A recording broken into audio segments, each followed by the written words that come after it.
독일 함부르크에서 이틀 일정으로 열린 G20 정상회의는 막을 내렸지만 많은 화제와 뒷얘기를 남겼습니다. 붙어 다닌 메르켈과 시진핑, 트럼프와 푸틴의 첫 대자, 이방카의 자리 논란과 회의장 밖 시위까지 취재기자 연결해 자세히 들어보도록 하겠습니다. 조수연 기자. 네, 조수연입니다.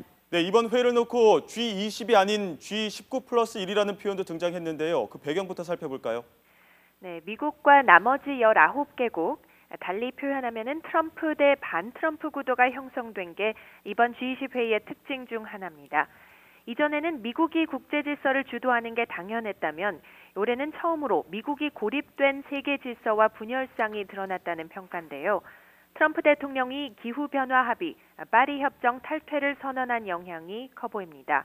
G20 공동성명을 보면 파리 협정은 되돌릴 수 없다는 19개국의 선언과 함께 미국의 탈퇴 결정에 주목한다는 문구가 담겨서 확연한 의견차를 확인할 수가 있습니다.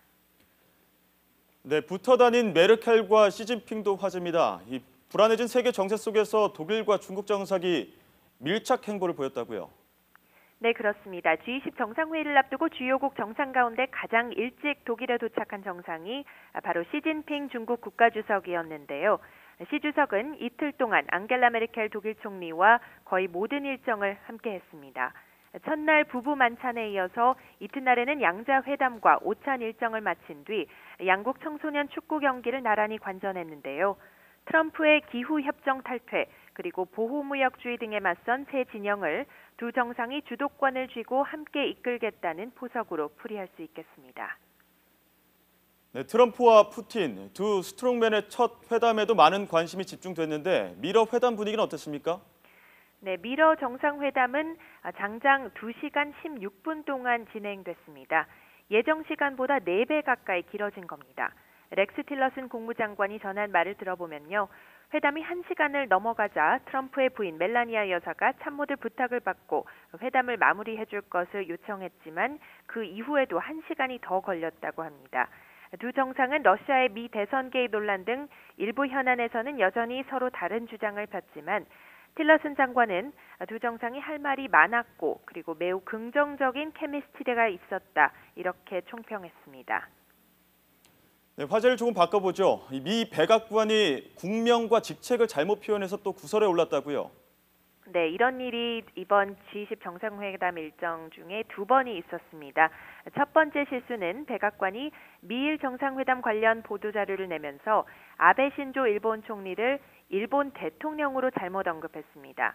그 이후에 미중 정상회담 보도자료에서는 시진핑 중국 국가주석을 중화인민공화국이 아닌 타이완을 지칭하는 중화민국 지도자로 표현했습니다.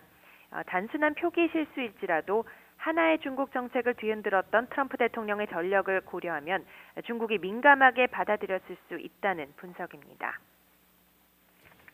네, 트럼프 대통령의 장녀 이방카도 논란에 휩싸였는데 무슨 내용인가요? 네, G20 회의장에서 잠시 자리를 비운 트럼프 대통령의 자리에 장녀 이방카가 앉아있는 사진이 공개됐습니다. 러시아 정부 관계자가 찍어서 트위터에 올린 건데요. 이 사진을 보면 지금 보시고 계신데 이방카는 시진핑 중국 국가주석과 테리사 메이 영국 총리 사이에 앉아 있고 또 메르켈 독일 총리도 같은 테이블에 자리한 것을 볼 수가 있습니다. 이를 두고 외교적 결례라는 지적과 함께 트럼프 행정부에서 이방카가 미치는 영향을 단적으로 보여주는 장면이라는 뒷말이 나오고 있습니다.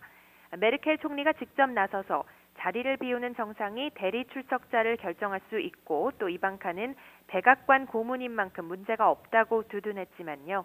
대통령의 딸이라는 이유로 정상 외교 무대에 자리하는 것은 부적절하다는 비판이 잇따르고 있습니다.